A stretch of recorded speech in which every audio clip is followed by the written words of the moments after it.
Mehsana circuit house ખાતે મત ચોરી બાબતે કોંગ્રેસે પ્રેસ કોન્ફરન્સ યોજી। મહેસાણાના સર્કિટ હાઉસ ખાતે કોંગ્રેસના હિમાંશુ પટેલે વોટ ચોર ગદ્દી છોડ અંતર્ગત પ્રેસ કોન્ફરન્સ યોજી।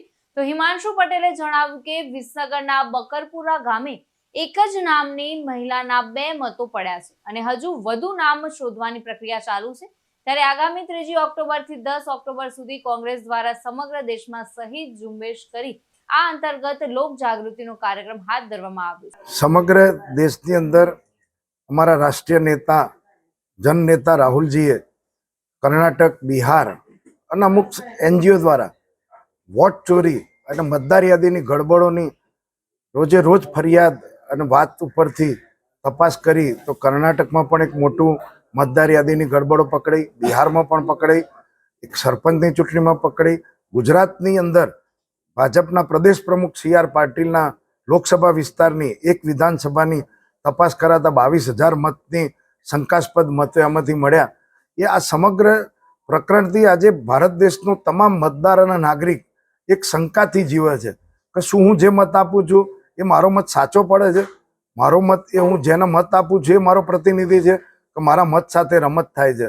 આ એક શંકા અને લોકશાહીના મૂલ્યોને સ્થાપિત થાય એના માટે સમગ્ર દેશની અંદર અમારા રાષ્ટ્રીય અધ્યક્ષ મલ્લિકાર્જુન ખડગેજી અને જનનેતા અમારા રાહુલજીના નેતૃત્વમાં આખા દેશની અંદર આ 3 ઓક્ટોબરથી 10મી ઓક્ટોબર સુધી અમે આ સહી ઝુંબેશનો કાર્યક્રમ મતદારોનો જાગૃતતાનો અભિયાન આખા દેશની અંદરથી 5 કરોડ સહીઓ ભેગી કરી અને અમે એની રજૂઆત કરવાના છીએ કે આ દેશની પ્રજાની લાગણી છે, 5 કરોડ જનતાની લાગણી છે કે તમે આની તપાસ કરો। એ જે મતદાર યાદીની જે છેલ્લા સમય સુધી જે ફેરફારો ગડબડો થાય છે એ રોકવા માટે કોંગ્રેસે આખા દેશમાં આ વોટ ચોર ગદ્દી છોડનો મુદ્દો સમગ્ર દેશની અંદર શરૂ કર્યો। મહેસાણાની અંદર અમે પ્રક્રિયા ચાલુ, અમારા જિલ્લા પ્રમુખ શ્રી બળદેવજી ઠાકોરે એની પ્રક્રિયા ચાલુ કરી દીધી છે।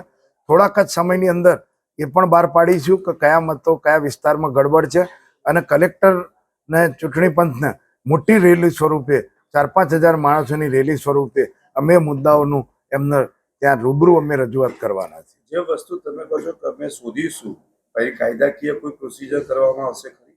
કોઈ પણ ખોટું હોય ભારત દેશમાં એટલી તો આપણામાં નૈતિકતા એ છે કે ખોટું હોય તો એ આપણે હજી લડી શકીએ છીએ।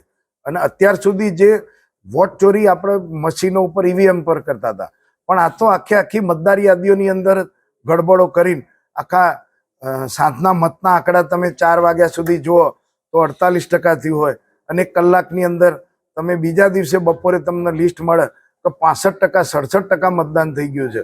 તો 12-12, 14-14 કલાક પછી આંકડા બહાર પાડવા, આ બધી જે આપણે પદ્ધતિ જેમ જેમ અનુભવ થયો, જેમ જેમ લોકોની પરિણામો આવ્યા અને લોકોને શંકાઓ ગઈ, આ પરિણામો અમારી લાગણી વિરુદ્ધમાં આવ્યા, આ પરિણામો અમે જે ઈચ્છ્યું હતું એનાથી વિપરીત આવ્યા છે।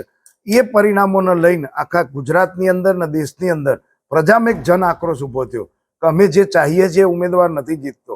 મતદાર યાદીમાં આખી અમુક કોમોને 2017માં તમને ખબર છે કે એક આંદોલન હતું, આખા એક જ સમાજના લોકોના મતો ઉપર કેન્સલના સિક્કા મારી દીધા હતા, અમુક વિસ્તારોને કાઢી નાખવામાં આવે છે, મતદાર યાદીઓના નકશા બદલી કાઢવામાં આવે, એવા ઘણા બધા મુદ્દાઓ અમારા રાષ્ટ્રીય નેતૃત્વએ અને અમારા પ્રદેશ પ્રમુખ અમિતભાઈ ચાવડાના નેતૃત્વમાં આજે 1 સીટનું બહાર પાડ્યું છે। આવનારા મહિનાની અંદર બીજી 10 સીટો તૈયાર થઈ રહી છે વિધાનસભાની, અને આવનારા સમયમાં 182 વિધાનસભાની મતદાર યાદીઓ કોંગ્રેસ પક્ષ દ્વારા આખા અમારા સંગઠન દ્વારા એનું અમે તમારી આગળ આખું રિપોર્ટ રજૂ કરવાના છે।